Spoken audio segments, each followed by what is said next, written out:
Hello అండి, మనం ప్రస్తుతానికి కట్టంగూరు మండలం మరియు గ్రామ పంచాయతీ పరిధిలో నూతనంగా ఎన్నికైన సర్పంచ్ ముక్కాముల శ్యామల శేఖర్ గారు మనతో ఉన్నారు. గెలిచి కూడా 3 months కావస్తుంది కాబట్టి ఎన్నికలకు ముందు ఇచ్చిన హామీలు ఎంత మేరకు వాళ్ళు అమలు చేసిరు, 99 రోజుల ప్రణాళికలో భాగంగా ఎలాంటి అభివృద్ధి కార్యక్రమాలు చేస్తారో వారిని అడిగి తెలుసుకునే ప్రయత్నం చేద్దాం.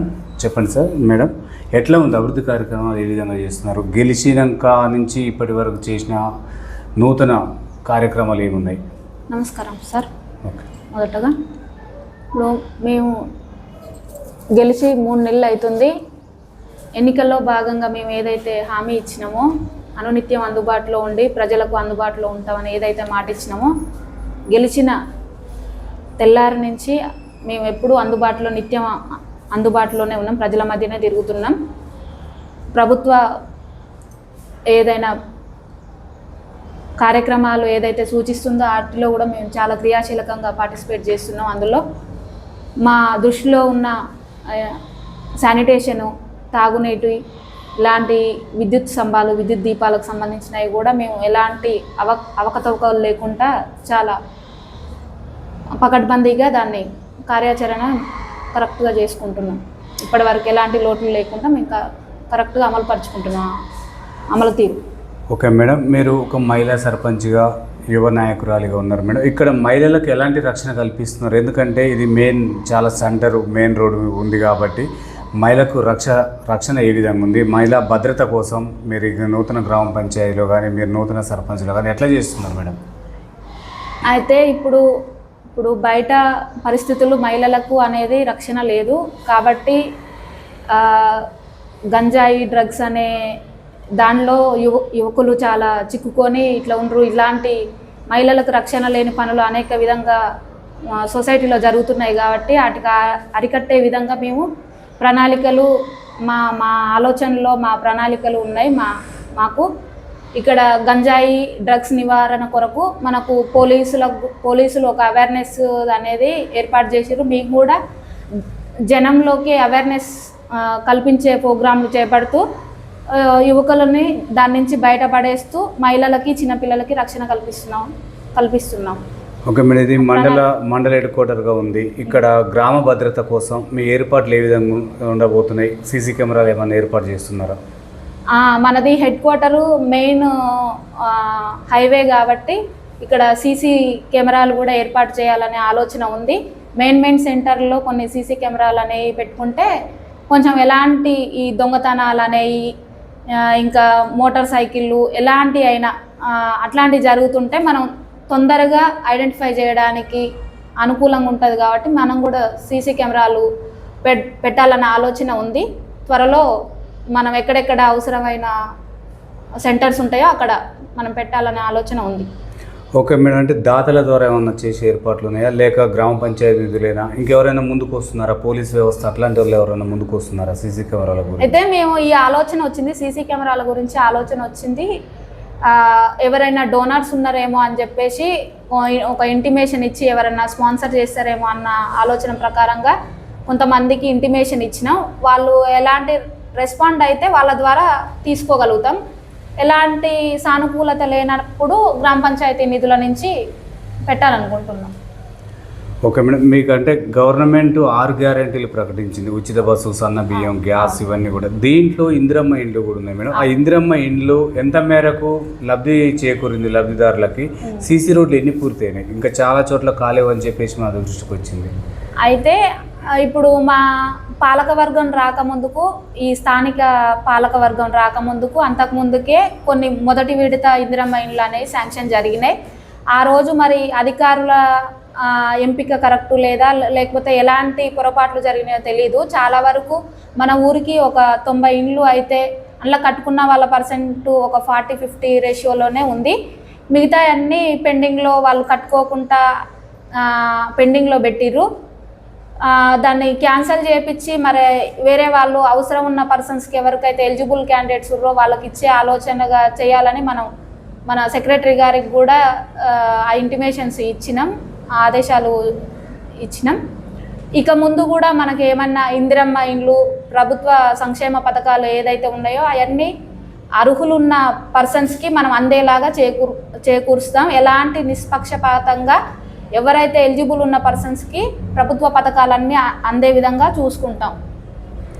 ఓకే మేడం, గత ప్రభుత్వం ప్రవేశపెట్టిన ధరణి వ్యవస్థ ద్వారా రైతులు, భూములు కోల్పోయిన రైతులు చాలామంది ఉన్నారు మేడం. వాళ్ళకి ఎక్కడ కూడా పరిష్కారం కాలేదు. మీరు ఆ సమస్యను ఏ విధంగా పరిష్కరించబోతున్నారు?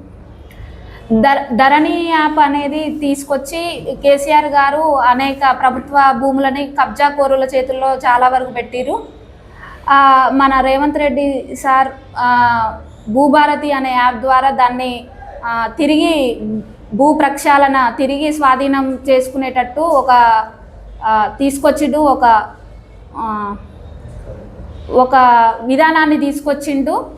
చాలామంది ఆ భూమిని వెనక్కి తీసుకొని ప్రభుత్వ ఆధీనంలోకి తీసుకుంటే ప్రభుత్వ పరమైన నిర్మాణాలు కూడా అందులో చేపట్టుకునే విధంగా మన కార్యాచరణ చేపట్టుకుందాం.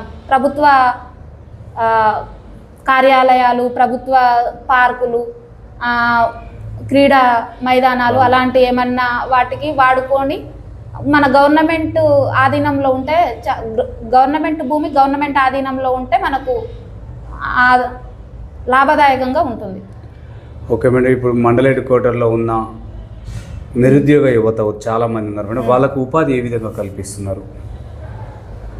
మెయిన్ ఏంటంటే మేము ఎలక్షన్లో భాగంగా ఒక హామీ ఇచ్చినాం. మన ఊర్లో ఉన్న లైబ్రరీకి పిల్లలు హైదరాబాద్, నల్గొండ అని కోచింగ్ సెంటర్లోకి వెళ్ళి కోచింగ్ పూర్తి అయినాక అక్కడ ప్రిపరేషన్ హాల్స్ కోసం చాలా ఎక్స్పెన్సివ్గా మనీ స్పెండ్ చేసి చదవడానికి ఇబ్బంది పడుతున్నారు. పేరెంట్స్ ఇక్కడి నుంచి మనీ పంపించడం, వాళ్ళు అక్కడ ఉన్న డైలీ ఖర్చులు కూడా పెరుగుతున్నాయి. కాబట్టి మేము ఇక్కడ డోనర్స్ అన్నా లేకపోతే గ్రామ పంచాయతీ నిధుల నుంచి అయినా మనం గ్రూప్స్ లెవెల్, సివిల్స్ లెవెల్లో మనం ఒక బుక్స్ ప్రొవైడ్ చేసి దానికి కావాల్సిన సదుపాయాలు చేకూర్చి ఆ ఖర్చులు అనేది తగ్గించే ప్రయత్నంగా మనం చేద్దామనే ఆలోచన మనకుంది.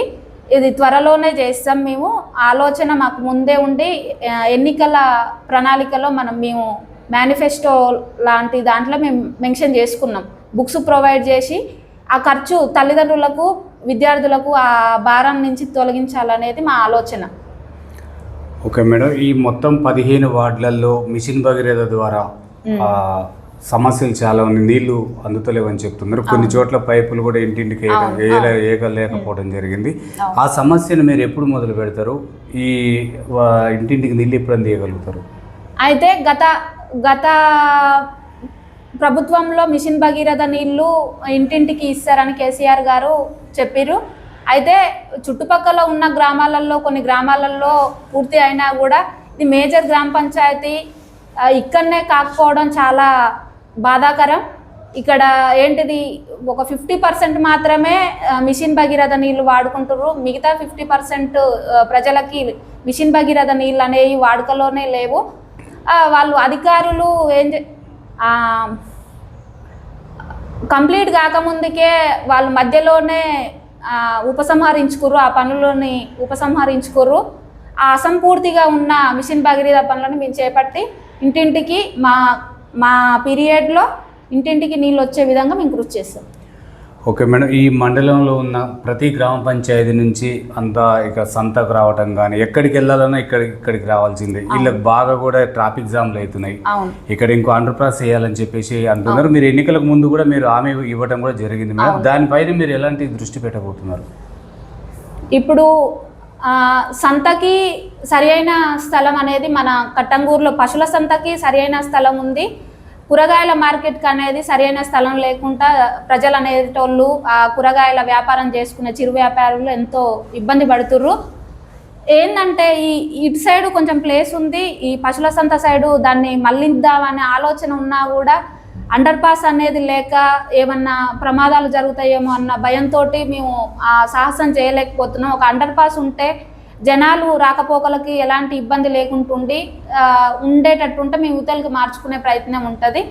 మేము ప్రభుత్వం నుంచి, మన మినిస్టర్ గారి నుంచి, ఎమ్మెల్యే గారి నుంచి ఆశిస్తున్నాము ఫ్లైఓవర్ వేపియాలని.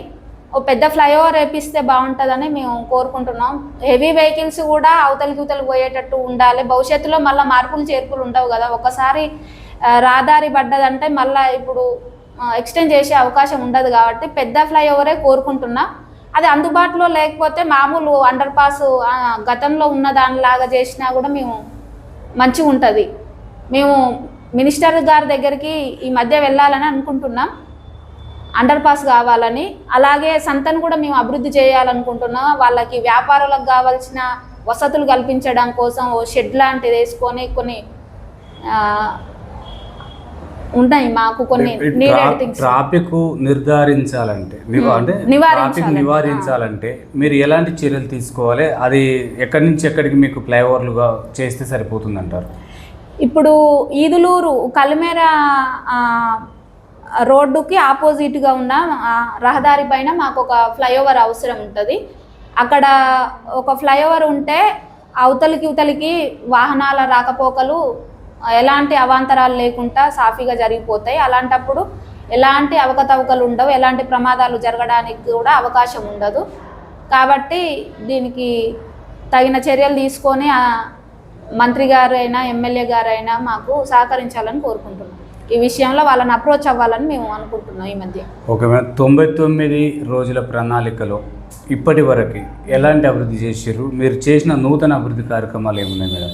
99 రోజుల కార్యాచరణలో భాగంగా ప్రజాపాలన ప్రగతి ప్రణాళిక అనే ప్రోగ్రాం మన గవర్నమెంట్ ప్రతిష్టాత్మకంగా నిర్వహించింది. అందులో భాగంగా మన కట్టంగూరు గ్రామ పంచాయతీ చాలా యాక్టివ్గా పార్టిసిపేట్ చేసింది. అందులో ఏదైతే మెన్షన్ చేసి ఈ పనులు ఉన్నాయో ఆ శానిటేషన్ ప్రతి ఒక్క విషయం, నర్సరీల నిర్వహణ, ప్రతి దాంట్లో ముందుండి మనం చాలా క్రియాశీలకంగా పనిచేసింది. ఇప్పుడు సాగునీరు కానీ త్రాగునీరు కానీ రైతులకు అందాలన్నా, ఇక్కడున్న గ్రామంలో వాటర్ సౌకర్యం కల్పించాలన్నా మీరు ఎలాంటి చర్యలు తీసుకోబోతున్నారు? ఈ ఎండాకాలం రేపు మార్చ్, జూన్ ఉన్నాయి కదా, మే, ఏప్రిల్ బాగా ఎండ ఎట్లా ఉంటుంది? అయితే మన గ్రామ పంచాయతీ పరిధిలో మన ఆధీనంలో ఉన్నాయి. గ్రామ పంచాయతీ పరిధి కిందకి 9-10 మోటార్లు ఉన్నాయి, తాగునీటికి అవసరమయ్యే మోటార్లు ఉన్నాయి. అయితే మొన్ననే రీసెంట్గా మేము ఒక గ్రామ సభ నిర్వహించుకొని ఎండాకాలం వచ్చే నీటి సమస్యని ఎలా అధిగమించాలనే దాని మీద గ్రామ సభ నిర్వహించుకొని ముందుగానే ఎలాంటి తాగునీటి సమస్యలు రాకుండా ఏదైనా మోటార్లో నీటి సమస్య ఉంటే అడ్వాన్స్గా స్థానికంగా ఉన్న రైతులను అప్రోచ్ అయ్యి తాత్కాలికంగా ఆ ఎండాకాలం పీరియడ్ లోపు మన సమస్యని అధిగమించే విధంగా పనులు చేకూర్చుకోవాలని, అలాగే ముందస్తుగా కొన్ని మోటార్లు స్క్వేర్లో తెచ్చిపెట్టుకోవాలనే ఆలోచనలో కూడా మేము గ్రామ సభ నిర్వహించుకొని దానికి ప్రణాళికలు సిద్ధం చేసుకున్నాం. పాలకవర్గం ఎలా ఉంది మీకు? అంటే ఎట్లా సపోర్టింగ్ ఏ విధంగా ఉండబోతుంది? పాలకవర్గం ఇప్పటి వరకు చాలా మంచిగా ఉంది. అందరం సమస్యల మీద ఎవరి వార్డులో ఉన్న సమస్యలు వాళ్ళు లేవనెత్తి మా దృష్టికి తీసుకొస్తుర్రు. కలిసికట్టుగా మనం ఎలాంటి భేదాభిప్రాయాలు లేకుండా ప్రతి ఒక్కరి సమస్యను గుర్తించి మనం వాళ్ళ సమస్యకు పరిష్కారం చూపే విధంగా నేను కూడా అడుగులేస్తానని కోరుకుంటున్నాను. ఇప్పుడు మధ్యాహ్న భోజన పథకంలో మీరు ఏ విధంగా పాల్గొంటున్నారు? అక్కడ విద్యార్థులకు మీరు సలహాలు సూచనలు ఏమి ఇస్తున్నారు మేడం? మన ప్రభుత్వ పాఠశాలలో మధ్యాహ్న భోజనాలు ఆకస్మికంగా తనిఖీ చేస్తున్నాం. విద్యార్థులు ఏమన్నా ఇబ్బందులు పడతారని చెప్పేసి ఏదన్నా ఫుడ్ ఎలా ఉంది, ప్రభుత్వం నుంచి వచ్చే న్యూట్రిషన్స్ అనేది పిల్లలకు అందాలనే విధంగానే ఆ పథకాన్ని చేపట్టారు. కాబట్టి అందులో ఏమన్నా అవాంతరాలు కలుగుతున్నాయా అనేది మేము ఆకస్మికంగా తనిఖీ చేసి చూసామంటే ఇప్పటి వరకు ఎలాంటి అవాంతరాలు లేదు. ఇక ముందు కూడా మేము ముందు ఎలాంటి ఇంటిమేషన్ లేకుండా తనిఖీ చేసి చూస్తాం. ఏదన్నా ఇబ్బంది కలిగే విధంగా వాళ్ళు వంట చేసే వ్యక్తులు ఏదన్నా చేస్తే కూడా వాళ్ళపై కఠినంగా చర్యలు తీసుకుంటాం. మేము ఉప సర్పంచ్ గారి సహకారాలు ఏ విధంగా అందుతున్నాయి మేడం? ఇప్పటి వరకు అయితే సానుకూలంగానే ఉండండి. ఇంకా భవిష్యత్తులో మాత్రం ఏమన్నా ఉంటే చెప్పలేము. ఇప్పటి వరకు జరిగింది ఒక 3 నెలల పీరియడే కాబట్టి ఇక ఎవరు వార్డులలో ఉన్న సమస్యలు వాళ్ళు లేవనెత్తుతుర్రు, మేము వాళ్ళకు సానుకూలంగా స్పందిస్తున్నాం. ఇప్పటి వరకు ఎలాంటి ఇబ్బంది లేదు. భవిష్యత్తులో కూడా ఇలానే సాఫీగా సాగాలని కోరుకుంటున్నాం. ఈ గ్రామ ప్రజలకి విద్యా వైద్యం ఏ విధంగా అందుతుంది? విద్యా వైద్యం మనకు ప్రైమరీ హెల్త్ సెంటర్ ఉందండి. మన మండల హెడ్ క్వార్టర్ కాబట్టి హెల్త్ సెంటర్ ఉంది. ఇప్పటికీ మేము 2-3 టైమ్స్ విజిట్ చేశాము. అక్కడ మనము యాంటీ వీనము, యాంటీ ర్యాబిస్ అలాంటి వ్యాక్సిన్స్ ఏమన్నా ఉన్నాయి అందుబాటులో ఎల్లవేళలా ఉంటున్నాయా లేదా అనేది చూసుకున్నాం. ఉన్నాయా లేదా అనేది వాళ్ళని తెలిసి కనుక్కున్నాం. అలాగే మనకు ఎమర్జెన్సీ 24/7 కూడా ఉండాలనేది ఆలోచన ఉంది. మనం మంత్రి గారికి వెళ్ళినప్పుడు ఒకసారి ఇక్కడ ఉన్న గ్రామీణ ప్రాంతాలు ఇబ్బంది పడకుండా కూడా ఇట్లా ఒక 10 బెడ్స్ అట్లా 24/7 ఉండేటట్టు ఉండాలని మేము సార్ గారి దృష్టిలోకి తీసుకెళ్లాలని మేము అనుకుంటున్నాం. అంటే 24 గంటల సేవల్లో ఉండాలని కూడా మేము కోరుకుంటున్నాం. మన ఇది హెడ్ క్వార్టర్ కాబట్టి అట్లా ఆశిస్తున్నాం మేము. మాతర్లు కూడా అందట్లేవు, అందులో ఉన్న వైద్యులు కూడా సరైన సమయానికి రావట్లేరు. గ్రామాల నుంచి వచ్చే అంటే పేషెంట్లు ఎవరైతే ఉంటారో వాళ్ళంతా కూడా ఇబ్బంది పడుతున్నారని చెప్పేసి మా దృష్టికి వచ్చింది. నిన్న కూడా మేము పోతే మాకు కూడా అట్లాంటి సంఘటన జరిగింది. వాళ్ళపైన మీరు ఎట్లాంటి చర్యలు తీసుకోబోతున్నారు? ఇప్పటికీ 2-3 టైమ్స్ మేము విజిట్ చేసామండి. విజిట్ చేసినప్పుడు ఫార్మసీలో కూడా అన్ని డ్రగ్స్ అనేవి అవైలబుల్గా ఉన్నాయా లేదా అనేది మేము కనుక్కున్నాము. చాలా వరకు అయితే డ్రగ్స్ అవైలబుల్గా ఉన్నాయని చెప్పారు. ప్రైమరీగా ఏదైతే కావాలో ఫస్ట్ ఎయిడ్కే కానీ ప్రైమరీగా ఏదైతే కావాలో ఇక మీదట ఎప్పుడన్నా అలా లేకుండా ఉంటే కూడా మేము వాళ్ళపైన తగిన చర్యలు తీసుకుంటాం. వాళ్ళకి నిత్యం మెడిసిన్ అందుబాటులో ఉండాలని సూచిస్తాం. ఓకే మేడం, ఈ గ్రామ పంచాయతీకి మేజర్గా ఉన్న సమస్య ఏంటి? గవర్నమెంట్పై మీ డిమాండ్ ఏముండబోతుంది? దేనిపై మీ డిమాండ్? మా గ్రామ పంచాయతీకి ఇప్పుడు మేజర్గా పెద్ద బడ్జెట్తో కావాల్సిన పనులు కొన్ని ఫ్లైఓవర్ ఒకటి చాలా మ్యాండేటరీ. ప్లస్ ఏంటంటే ఇక్కడ అంబేద్కర్ నగర్ నుంచి జనాలు రోడ్డు క్రాస్ చేసుకొని వెళ్ళాలంటే చాలా ప్రమాదాలు జరుగుతున్నాయి. వాళ్ళకి ఒక బ్రిడ్జ్ అవసరం ఉంటుంది. వాగు దాటాలంటే వర్షాకాలం వచ్చిందంటే వాళ్ళు ఇబ్బంది పడతారు. Ambedkar Nagar bridge and Ambatagu bridge, ఇక్కడ రహదారి పైన ఉన్న ఫ్లైఓవరు, ఈ 3 పెద్ద పనులు. అలాగే అంబేద్కర్ నగర్లో ఒక పెద్ద మురుగునీటి కాలువ అనేది ఒక 30 సంవత్సరాల క్రితం కట్టింది. ఇప్పుడు ఉన్న పరిస్థితులకి అది కరెక్ట్ పని చేస్తలేదు. మరొకటి కావాలని మేము మేజర్ పనులు పెద్ద బడ్జెట్తో అయ్యే పనులు అవి మన గ్రామ పంచాయతీ తరఫున కాకుండా మంత్రి గారు ఎమ్మెల్యే గారి తరఫు నుంచి కావాలి. మాకు వాళ్ళని అప్రోచ్ అయ్యి ఆ పనులు మేము సాధించుకునేటట్టు దాంట్లో సక్సెస్ అయ్యేటట్టు మేము వాళ్ళని అప్రోచ్ అవ్వాలని అనుకుంటున్నాం. ఓకే మేడం, అంటే ఇది మండల హెడ్ క్వార్టర్ కాబట్టి పోలీస్ స్టేషన్ కూడా ఇక్కడే ఉంది. శాంతి భద్రతలు ఏ విధంగా ఉన్నాయి? అందుబాటులో ఉంటున్నారా? ఇక్కడ ఎట్లాంటి రెస్పాన్సిబిలిటీ చూపిస్తున్నారు మేడం? శాంతి భద్రతల విషయంలో ఇప్పటి వరకు ఎలాంటి అవాంఛనీయ సందర్భాలు ఏమీ తలపలేదు. మనం ఏంటంటే పోలీస్ వాళ్ళు కూడా ఎప్పటికప్పుడు అలర్ట్గా ఉండి అందుబాటులోనే ఉంటుర్రు ఇప్పటి వరకు. ఇంకా యువకులకి కొంచెం అవేర్నెస్ కల్పించాలి. ఎలాంటి డ్రంక్ అండ్ డ్రైవ్ లాంటిది, డ్రగ్స్ లాంటిది, ఎలాంటి దొంగతనాలు లాంటి, చిన్నపిల్లలకు ఈవ్ టీచింగ్ లాంటి అట్లాంటి విషయాల నుంచి దూరంగా ఉండాలనే పోలీస్ వాళ్ళే కానీ లేకపోతే మా గ్రామ పంచాయతీ పాలకవర్గం నుంచి కూడా మేము ఒక అవేర్నెస్ కల్పించుకొని అలాంటి విషయాలలో మన గ్రామ పంచాయతీ చాలా దూరంగా ఉంటుంది, ఒక ఆదర్శ విలేజ్గా ఉండాలని మేము కోరుకుంటున్నాం. ఎక్కడైనా డ్రగ్స్ అట్లాంటివి ఉంటే కూడా మేము కూడా పోలీస్ వాళ్ళకి ఇంటిమేషన్ ఇచ్చి దాన్ని నివారించేందుకు చాలా చేపడతాం. మేము నివారణ పనులు చేపడతాం మేము.